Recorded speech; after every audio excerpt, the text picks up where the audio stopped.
Aren't you glad? Glad is what happens when you use Dial soap.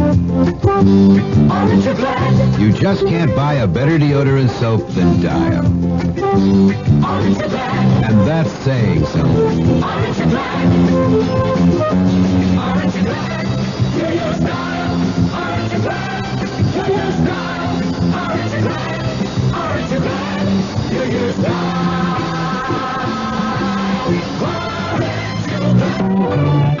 This is Frank Lieber. 2 years ago, the Russians came to Texas to take on the Dallas Tornado in an international soccer match that drew the largest crowd in Texas soccer history. This Sunday, the Mexican national team invades Dallas to meet the U.S. World Cup team featuring Kyle Rote Jr. If you can't make it out to Texas Stadium at 7 p.m., hear the play-by-play broadcast on KRLD. Brought to you by Safeway, your people-to-people store. The CBS Radio Mystery Theater presents...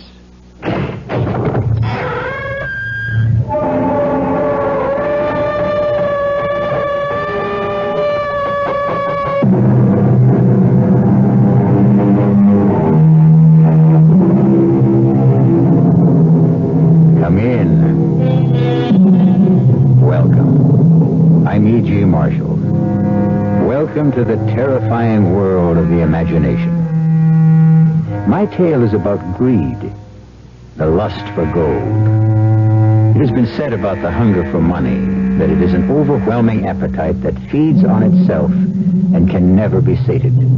Even the most honorable man can feel the hunger pangs that are caused by poverty. I thought of you trying to make a home for us out of the few dollars I earn. I was wet and tired and angry, and I kept thinking he has so much and locks it away, not even spending anything for his own comfort, keeping it from us who need it so badly. What are you saying, Hans? I'm saying that in my mind a red dot began to form, and it grew and grew till it turned into a word I could read. Hans! That word was kill.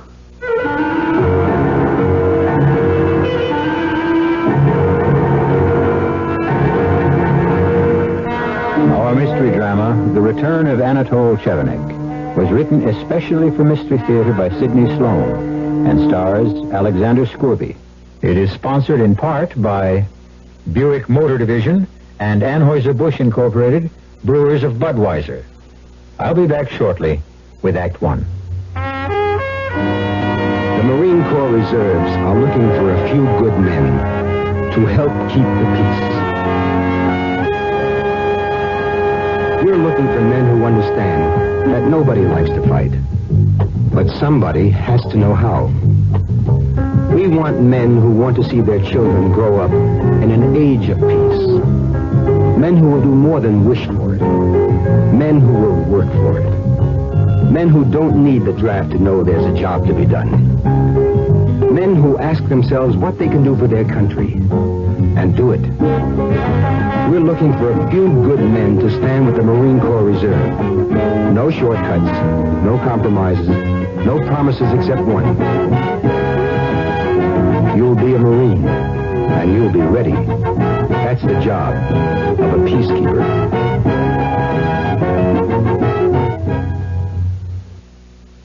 Farmers and ranchers who choose the Federal Land Bank for major financing do so for two very important reasons. They get a long-term loan, and they get the loan at reasonable cost. A long-term loan at reasonable cost. Isn't that the kind of farm or ranch loan you would like? Think how those extra years in which to repay a land bank loan would reduce your payments. Should you wish to pay off part or all of the loan before maturity, you may do so at any time, without penalty. And the reasonable cost? That's made possible because the land bank buys loan funds in the nation's money market at the lowest price economic conditions will allow. This money is then made available to you at the lowest practical interest rate. So come to the land bank for two very important reasons. A long-term loan and reasonable cost. Write to the Federal Land Bank of Houston, Post Office Box 2649, or see your local Federal Land Bank Association.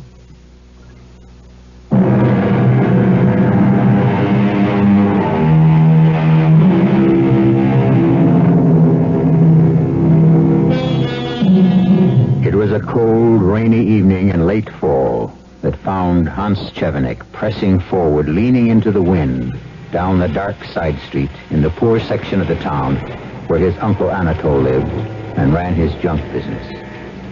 It was with a feeling of relief that he made the shelter of the overhang of his uncle's porch. He paused, more out of reluctance to face the man than fatigued from his long, wet walk. Oh, you!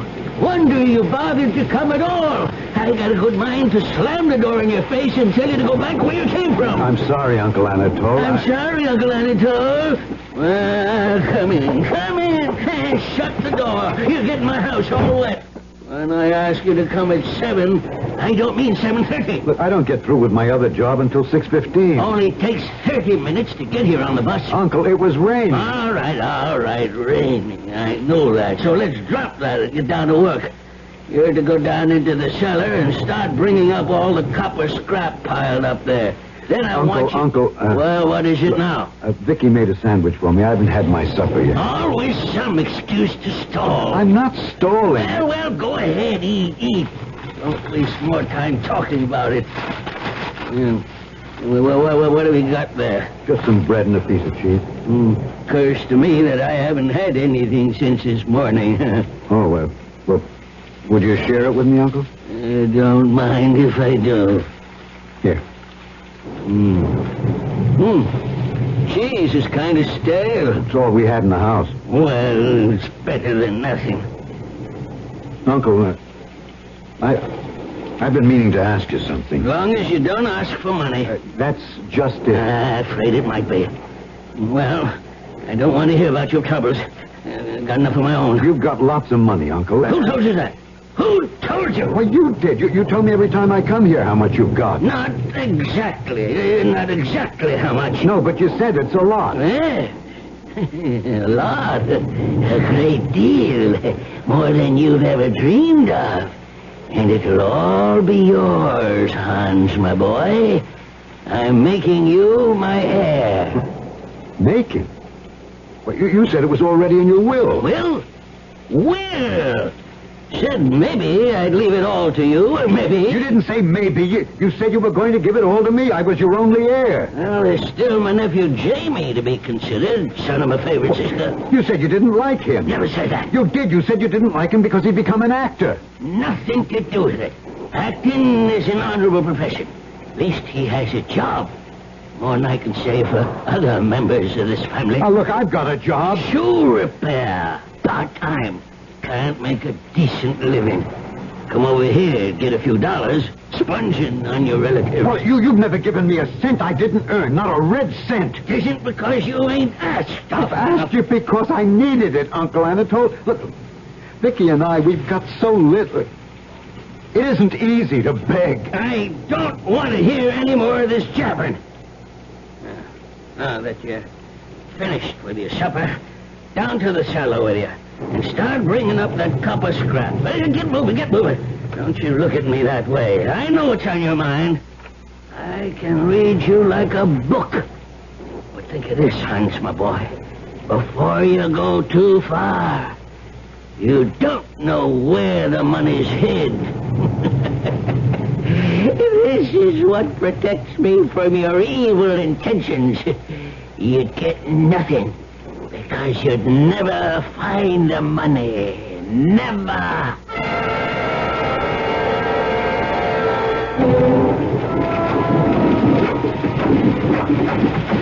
That you, Mom? Yeah, Vicky. Sorry I woke you. Oh, well, I couldn't sleep anyway. I was worried about you. What time is it? Nearly 2 in the morning. I'm soaked. It's still raining. Oh, but take off your wet things, dear. Yeah. Uncle Anatole kept you late tonight. Worked me late, you mean? He's taking advantage of you, Hans. I know it. He knows it. Paying you so little and holding that inheritance in front of your nose like a carrot in front of a donkey so you'll go on working. That's what I'm turning into, a donkey, a beast of burden. Suppose he decides to give it to somebody else when he dies. He can't. What do you mean? He can give it to anyone he wants to. To your cousin Jamie? To anyone, to charity? He wouldn't give it to charity. He doesn't know the meaning of the word. As for Cousin Jamie, I know something he doesn't know. Jamie is dead. dead? Yes. When? How? About 6 months ago, he was killed in an automobile accident in San Francisco. I wrote and got all the details. Car caught fire after crashing. He was identified from papers in his wallet. Then you're bound to get the money. When? Well, when he... Dies? Couldn't you persuade him to give you some of the money now? I suggested that tonight. He flew into a rage, accused me of planning his death. Oh, he didn't mean... He meant it. He as much as said the only thing that was keeping me from killing him was the fact that I didn't know where the money was hidden. Oh, that's ridiculous. It's almost The comical. way I felt about it when he said it. I was hurt that he would even joke about anything so horrible. Oh, Hans. Knowing you the way I do, knowing the kind of man you are, how kind you are, how gentle. The whole thing's utterly impossible. Is it? Hans. You know, coming back on the bus, I thought of what he'd said. You know, I thought of you trying to make a home for us out of the few dollars I earn. I was wet and tired and angry inside. I kept thinking he has so much and he locks it away, not even spending anything for his own comfort, keeping it from us who need it. What are you saying? I'm saying that in my mind, a small red dot began to form. It grew and grew, and then it turned into a word that I could read. Hans! That word was kill.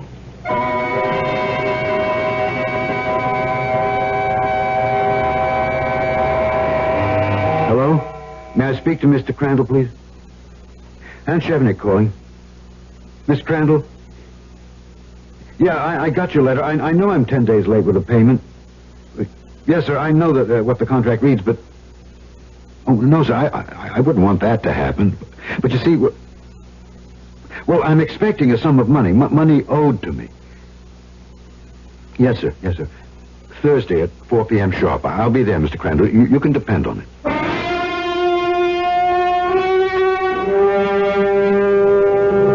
You'd like to see me dead and in my grave so you could have my money. No, I never said that, Uncle Anatole. I can read your thoughts, Hans, and they are filled with hate for me. I am your heir.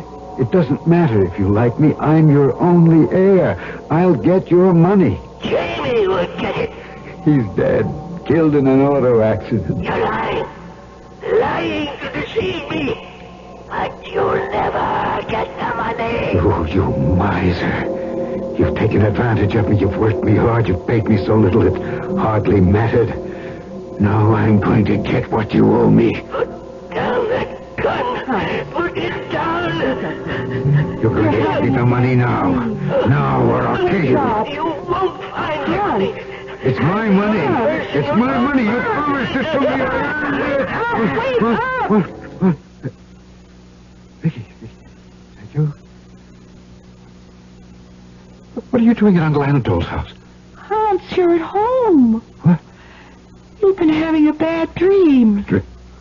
A dream? Oh, thank the Lord. I'm so glad it was just a dream. You were talking about Uncle Anatole. Oh, heaven help me.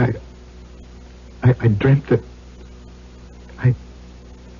I was going to kill him. Oh, my poor Hans. What a terrible dream. You could never do such a thing. No, darling, I could never do any such thing.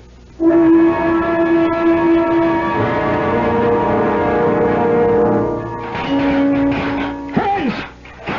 Yes, Uncle Anatole? Not finished yet? No? How long do you have to stall when I'm not watching you? I wasn't stalling. Well, leave that iron scrap and come upstairs out the cellar. I got something for you to do here. Uncle Anatole, I wonder if you'd mind if I left a little earlier tonight. You can take it off the money with the money I've got coming to me. I don't mind.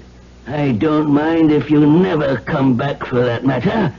Work too much for you? No, please. Look, Vicky is sick.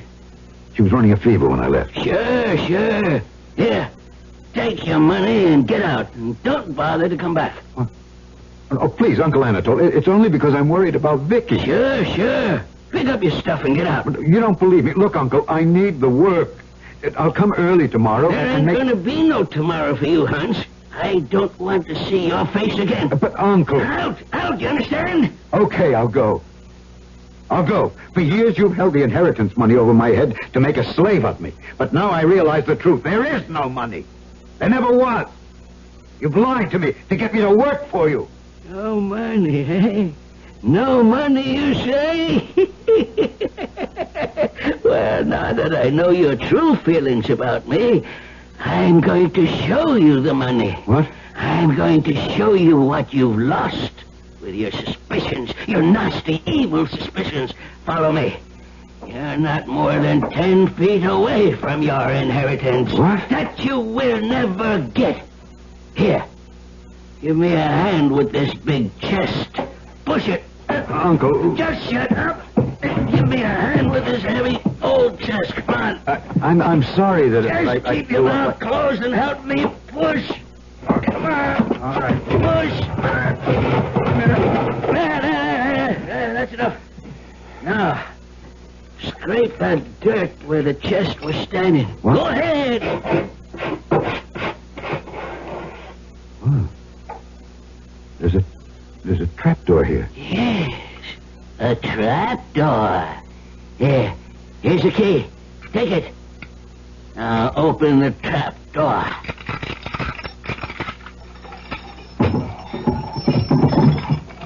Now, hold up this lamp. Oh, What do you see in that box? gold. Gold coins. All gold. That's right, my boy. All gold coins. A fortune. You didn't believe me, eh? Now you will never touch it. Never have even one small bit of it. What good is it to you? What can you do with it? Now that you've seen it, I'll enjoy it more. Help me push this chest back. Come on, I can't do it alone. No, I won't help you. Don't. Not until you give me what's coming to me. Don't make me lose my temper. Do it yourself, you old miser. So, I'll make you work, you stupid oaf. Put down that cane. Your last chance. Do what I ask. I swear, if you strike me, I'll kill you. Threaten me, will you? I'll show you.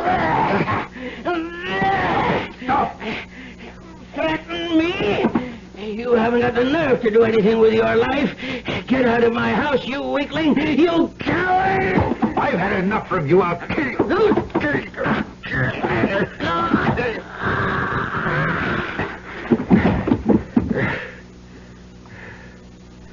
Uncle. Uncle. Speak to me. No. You're not dead. You're not dead.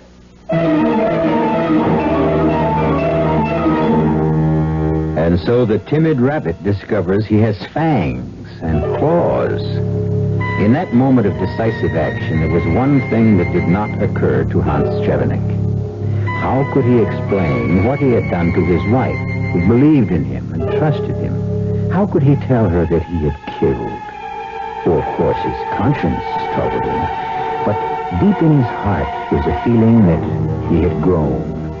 A secret feeling of elation. I'll be back shortly with Act 2.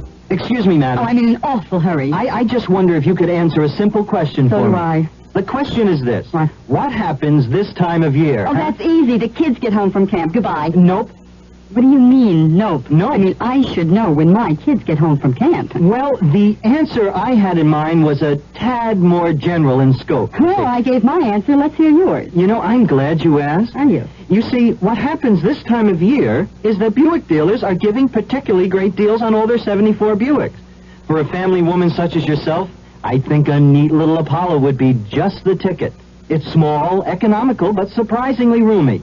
And it's a Buick, so it's really quite elegant. You don't say. Uh-huh. Now, isn't that good news? Yes. I mean, that you can get such a nifty deal on such a nifty small To be car. sure it is, yes. To be sure. By the way, where do your kids go to camp? Guam. It's a small island in the South Pacific. Guam. Aren't you glad? Glad is what happens when you use Dial soap. Aren't you glad? You just can't buy a better deodorant soap than Dial. Aren't you glad? And that's saying something. Aren't you glad?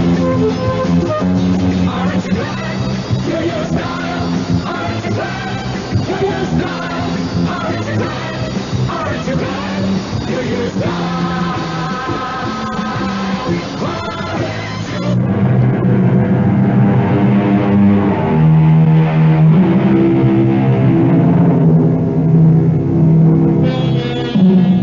When Hans Chevenic returned home that night, he slipped into the house as silently as he could. He knew he couldn't face Vicky with the mark of Cain on his forehead. The next morning, he left before she awakened for the same reason. When he returned home from work that evening, he thought he had himself sufficiently under control to look her in the eye.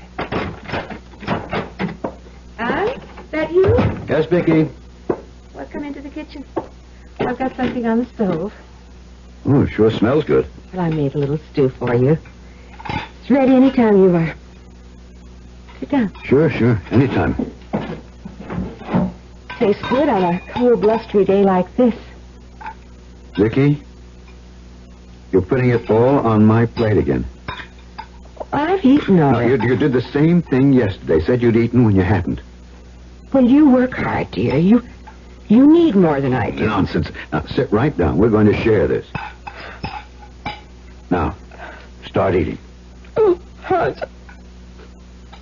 Please forgive me. I don't want to cry. I know, dear. Things have been very tough for the last year or so. But I tell you, they're going to get better. Look, I've had a bit of good luck. Look at this. What is it? What is it? It's a $20 gold piece. Oh, I've never seen one before. The government stopped minting them years ago. They're collector's items now. This little bit of gold worth $20? Worth a lot more than that. I'm giving it to you. A present. A present? Well, what could I do with it? Keep it. Or sell it. It'll bring quite a bit. Well over $200, I think. Hans, where did you get it? I found it. I was on the bus this morning, and I looked down, and there was this little gold glint right under my feet. Did you report that you found it? No. No, I'll go around to the bus company lost and found tomorrow and report it. Hey, I almost forgot. I really have some big news for you. I've been offered a new job. A good one. Really? Who offered it? Well, you remember I told you about that Mr. Congrave who came into the shop to have some shoes repaired? Congrave? Yeah. No, I don't remember you mentioning him before. Well, sure I did.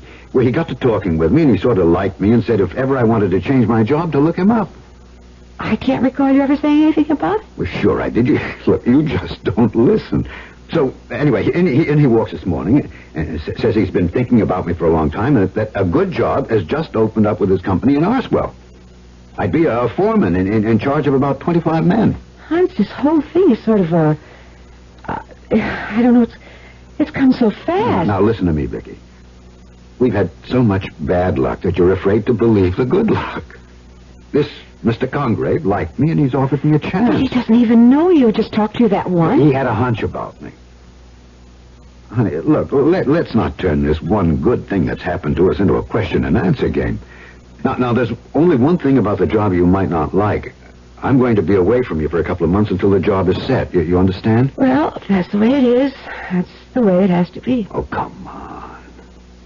Let me see a smile on your pretty face. That's better. Things are going to be all right from now on. Trust me.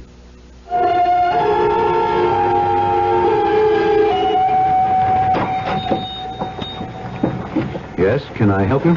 Oh, are you Mr. Chevenic? Anatole Chevenic?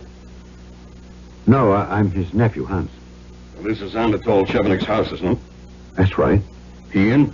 I have a registered letter for him. Has to be signed. No, he's not in. In fact, he's left. He's left the country. Oh. You know, I've been delivering mail to him for 3 years now, and I never saw him once. Talked to him through the door one time. It told me to push the mail under the door, but never opened it. Yes, he had some peculiar habits. Well, in my job, you get to see a lot of strange... You said had? What? You said had, as though he was dead. What, did I? Yeah.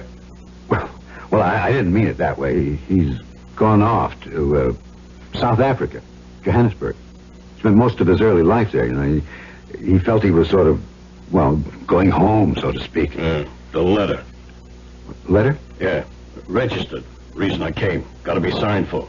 Well, guess you could do it. Well, I don't like signing his name. Oh, just sign your own. That'll be all right. Right here. Okay. Thanks. Here. Have a good day. Thank you. Oh. Damn. Gotta watch myself. That was a bad slip. I wonder if he was suspicious. Oh. Hello? Hello. May I speak with Anatole Chevenic, please? Well, he's not here. What do you mean he's not there? He's gone. He's left the country. Gone? He didn't say anything to me about leaving. I spoke to him just 2 days ago. Well, yeah, it was all very sudden. He left probably after you talked to him. Very strange. He said nothing about any plans to go away. Where did he go? Africa. South Africa. What? South Africa? Yes. You see, he'd spent the better part of his early life there, Johannesburg. I never heard that. Who are you? I'm his nephew, Hans Chevenic. Oh, Hans Chevenic. Yes. Well, I was really looking for you when I called here. What? Looking for me? Who is this? Surely you can't have forgotten so soon. I thought you would be in Oswald this morning, starting on your new job. What? How did you know? Oh, you must have spoken with my wife. She expected me to be there. As a matter of fact, I would have been there if it hadn't been for the sudden departure. Of Uncle Anatole? Yes, it sort of changed my plans. Strange the way you said that. What? Sudden departure. Well, what's so strange about that? It's a common expression. It is also used when speaking of someone dying. Suddenly. Not at all. Not at all. Sudden departure, sudden death. See what I mean? Well, I never use it that way. I meant my uncle left the country. He went away. Yes, of course. Well, to get back to the reason for my call. When may I expect you in Oswald? What? Expect me in Oswald? Or have you given up the entire plan? Who are you? Who am I? Yes. Surely you must be joking. I'm your new boss, George Congrave.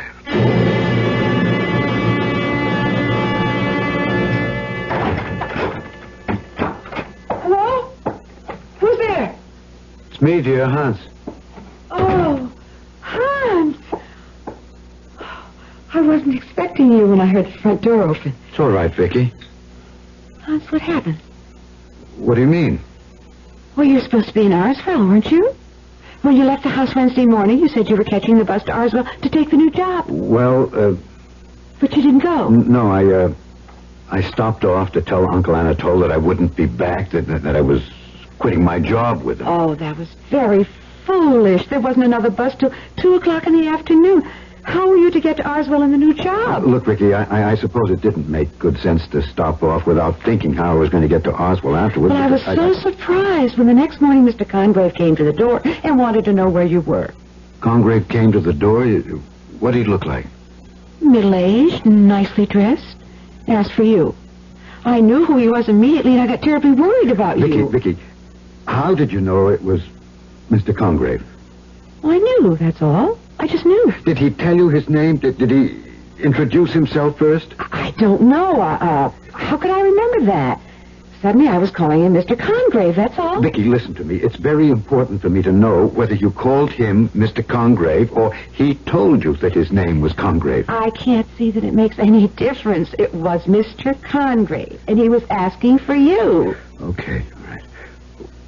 What do you want to know? He wanted to speak to you. He seemed very concerned. Perhaps because you failed to show up for work. Did you ask about Uncle Anatole? Uncle Anatole? Yes. How would Mr. Congrave know him? Evidently he does. He knows him very well. He called me there at Uncle Anatole's house. I don't understand. Now, what does it all mean? I don't know, Vicky. I wish I did.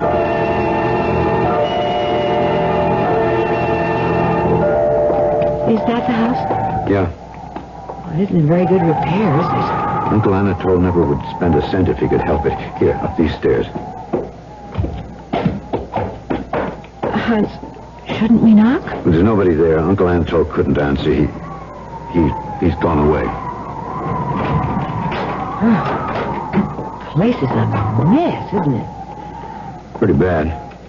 Wait till I put the light on. I'm glad I decided to come back here with you. I'll be able to get some semblance of order restored. Is Uncle Anatole selling this house? I guess so. He said he wasn't coming back. Then it makes sense to clean it up. Better chance of selling it.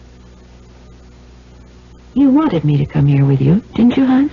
Well, I didn't want to come alone, Vicky.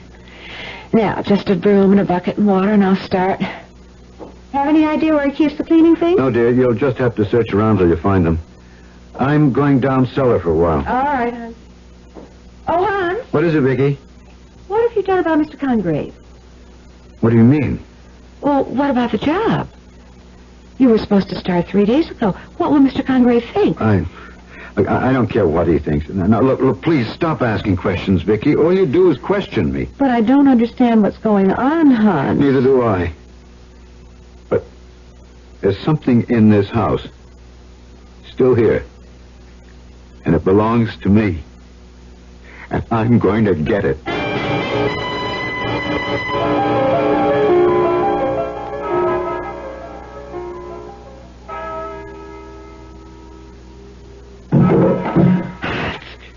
Hans, wake up. What? Hans, someone's in the house. I can hear him. The house? You sure? I heard him. Listen. There. Hear it? Yeah, but this is an old house. Old houses creak at night. It's just that. I heard something. Someone bumped into something in the dark. I don't believe there's anyone there, but I'll go take a look. Do you have a flashlight? No, I'll just switch on the lights downstairs. Do you want me to come with you? If you want to, come on. I'll feel along the wall for the light switch. Hold on to my arm. Here, I've got it. I don't see anything out of the ordinary. It's probably just your imagination. You know, those noises. No, I heard something. Well, no one's in the house as far as I can see. Come on, let's go back to bed. All right, Hans. The phone. At this hour? I'll get it. You stay here. Yes? Hello? Anatole Chevenic? He's not here. Oh, he's there. He's there all right. But he isn't able to answer. Is that what you mean? Please, what do you want? I told you. I want to speak with Anatole Chevenic. He can't speak with you. He's not here. Is this Hans Chevenic? Yes, this is Hans. Hans, this is George Congreve. No, there is no George Congreve. He's just a lie. A lie I told my wife. There is no George Congreve.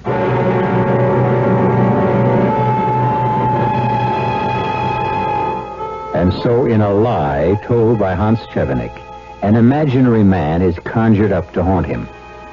To the tortured man, the unreal has more substance than the real.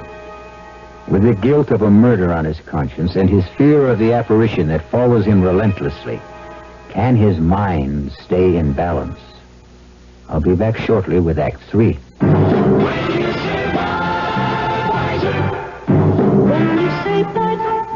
You've said a lot of things nobody else can say. When you say but, you've gone as far as you can go to get the very best. When you say but, you've said the word that means you like to do it all. When you say but, it means you want the beer that's got a taste that's number one. When you say but, you tell the world you know what makes it all the way. When you say but, you say you care enough to only want the king of beers. There is no other one. There's only something less. Because the king of beers is leading all the rest. When you say Budweiser, you've said it all. Anheuser-Busch, St. Louis. hot dog. Armour hot dog. What do kids put on Armour hot dog? Mustard, ketchup, lots of relish too. Pickles, onions, even peanut butter too. Armour hot dog. Because kids love to bite. KRLD and 92K are now accepting applications for our Broadcast Scholarship Program. This spring's scholarship winner will receive a complete course in broadcasting, including announcing and engineering, at Elkins Institute here in Dallas. The program is open to any man or woman interested in broadcasting as a career. For application details, call the Scholarship Coordinator at KRLD, 634-1080, during business hours. That's 634-1080.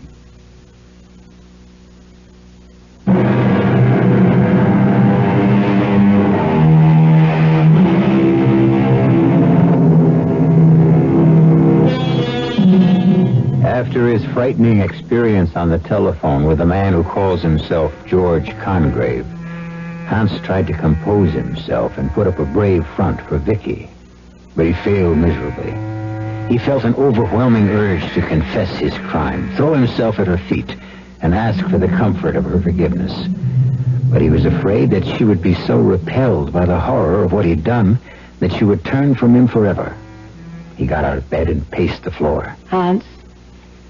Huh? What, Vicky? Don't you want to talk to me? No. Come here, Hans. Sit on the bed, please. Oh, Vicky, what's the point of talking? All that complicated story about the job in Arswell. Lies. And about Mr. Congrave. Lies. There's no such person. It's just a name that came to me. I used it, that's all. But I met him. Talked to him. You've talked to him on the telephone. There's no such person. It's a lie, I tell you. He doesn't exist. But he does. We both know he does. Vicky, please stop insisting on that, or my mind is spinning. Vicky, please. Oh, Hans. You've got something terrible on your conscience. First, there was that gold coin that you said you found on the bus. Now, you didn't find it, did you? No, that was a lie, too. Then I know it all now. It all fits together. I know what it is you've done. Oh, my God. You've stolen your uncle's money. What?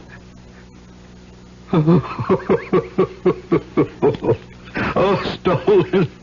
Stolen, if that were all. No, Vicky, it's worse. Much worse. I've committed a murder.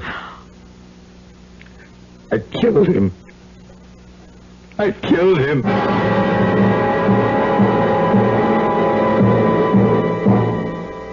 Vicky? You still here? Of course, darling. You must have fallen asleep. But what are you doing here? What? Look, I told you everything. Everything. And you're still here. I thought you'd... Run? Run away from you?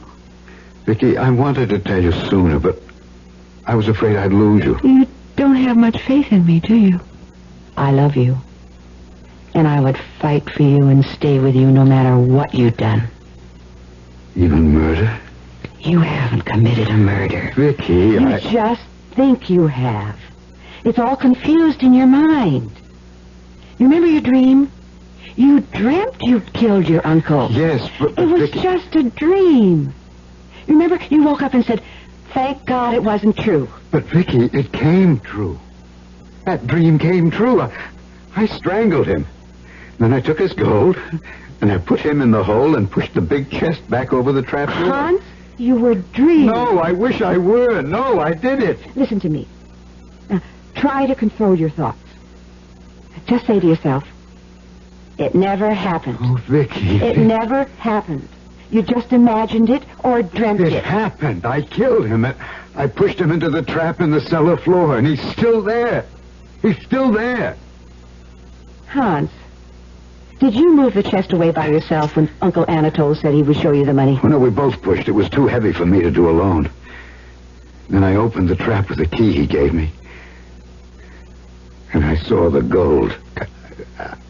I couldn't believe my eyes. And he laughed. He told me that was the last time I would ever see it, that he was cutting me out of his will. Then after all that, he commanded me to help him push the chest back over the trap. And then you struck him? No, he struck me with his cane because I refused. Look, here it is, this broken cane. He broke it on my back. There's dried blood on it. My blood.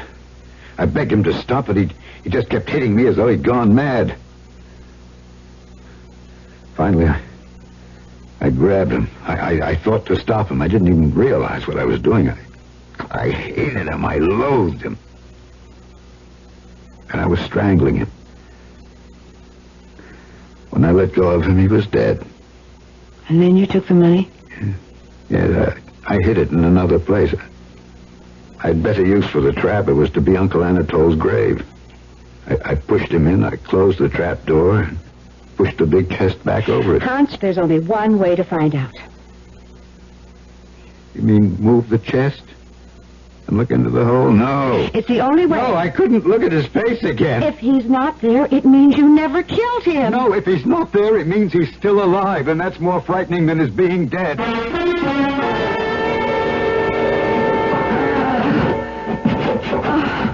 Oh, it's not moving, not an inch. No, it won't budge. It's helpless. We can't move it. Oh. Look, maybe I can use this big iron pipe. If I can get it under the edge of the chest and lift it, using it for relief. Here, give me a hand. Grab the other end of the pipe while I shove it under the edge. There. Now, let me get the other end and lift. We moved several inches. Here. Again. Again. Only a few inches more, Hans. There we go. Oh, it's off the trap door. That's the key. Have you got the key? It's not locked. I never locked it. Open it. Hans! He's gone. Anatole is gone.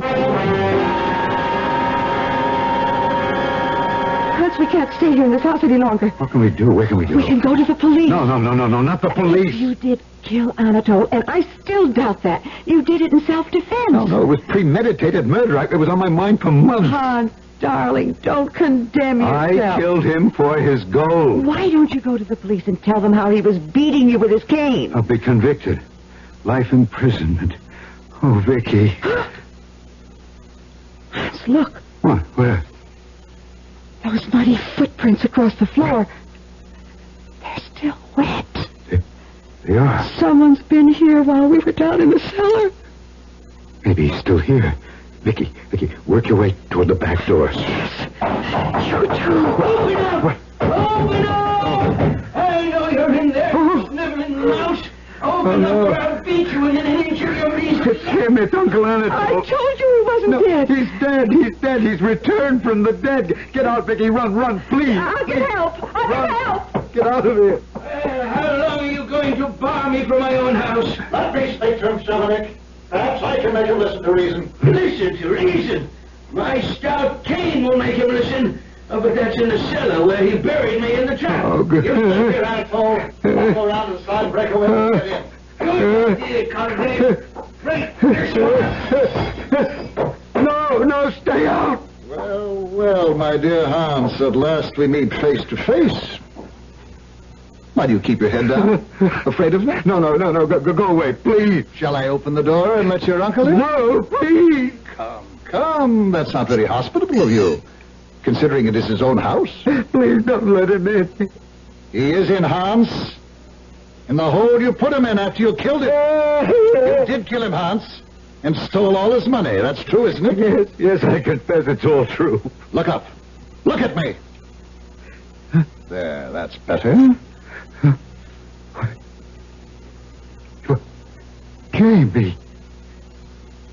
Jamie, no, but you're dead. You were killed in an accident. False identification, cousin. No, I'm very much alive.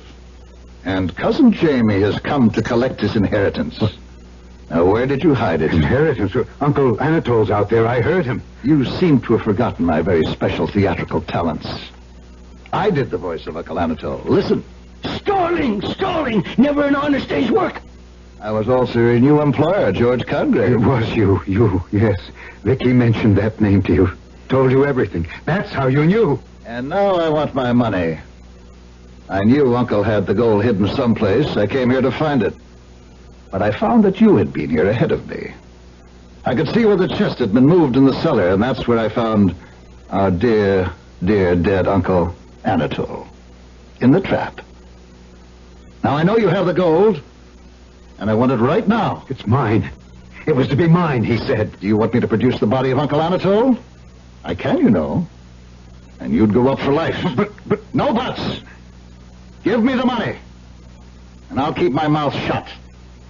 I had no love for the old skinflint either. I just want my inheritance. Nothing I can do? Nothing. Just take me to the gold. All right, come with me. I've got it hidden in the cellar. See those old iron pipes piled over there? In there? Yeah. I stuffed old waste paper, some rags, some scrap iron in the end of the pipe to conceal the gold. I've got to hand it to you. I searched this house from one end to the other night. I knew the gold was here. It was too heavy for you to carry away with you. But I never thought of the pipe. Well, now, let's see. Turn around, Jamie. What? Hans! Put down that iron bar, Hans! Gold is mine. He promised it all to me. Look! I'll split it with you. Half for you. No!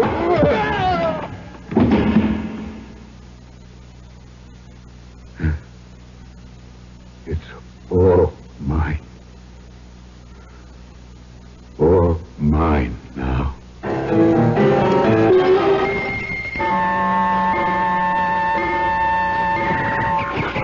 Nice day. I'm glad you could come. Oh, I never miss the second Thursday in each month, Doctor. I think he looks forward to it. Do you think he really knows? Well, sometimes I feel there is a glimmer, a slight glimmer. There he is. We've got him working with the gardener. He seems to like flowers. Hans? I don't think he knows his name. Let him see you. Hans? I brought you something. A present. Something sweet. Oh, thank you. You're a nice lady. Here's a flower for you. Yellow. Like a piece of gold.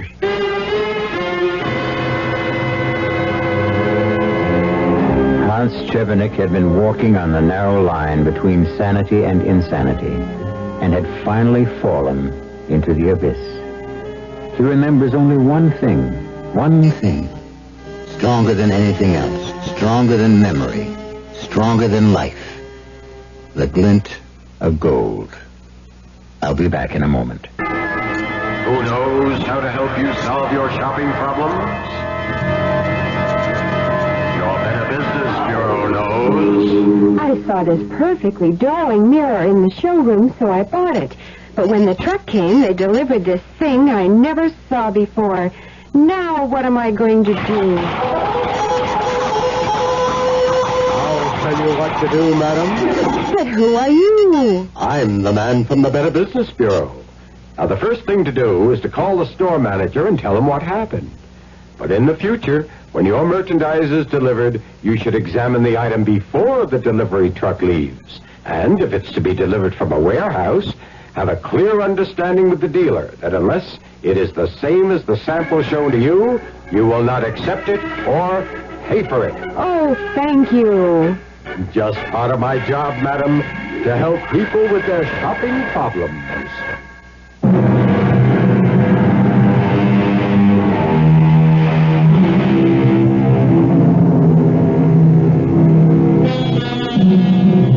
And there we have it.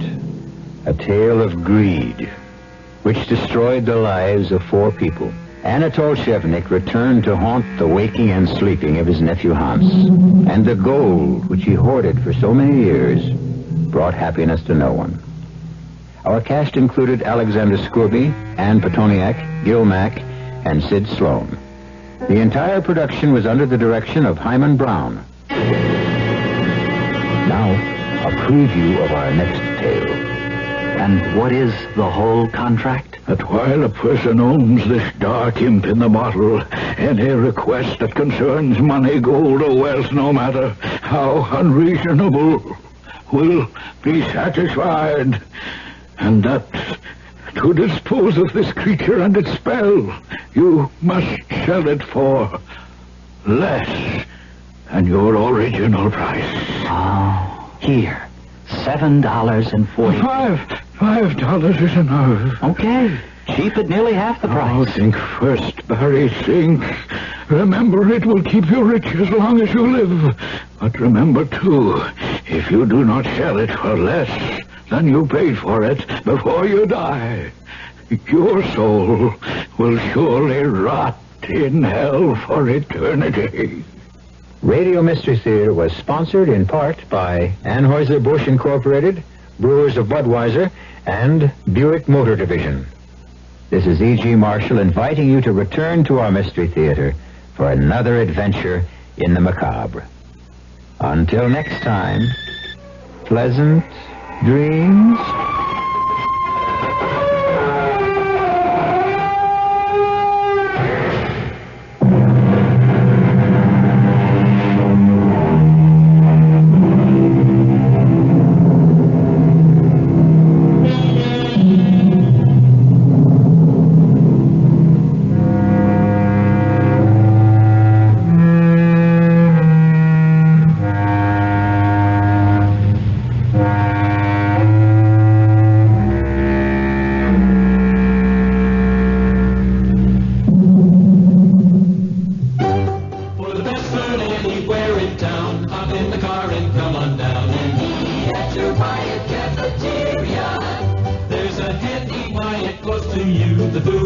And thrifty, too. At your nearby Wyatt Cafeteria.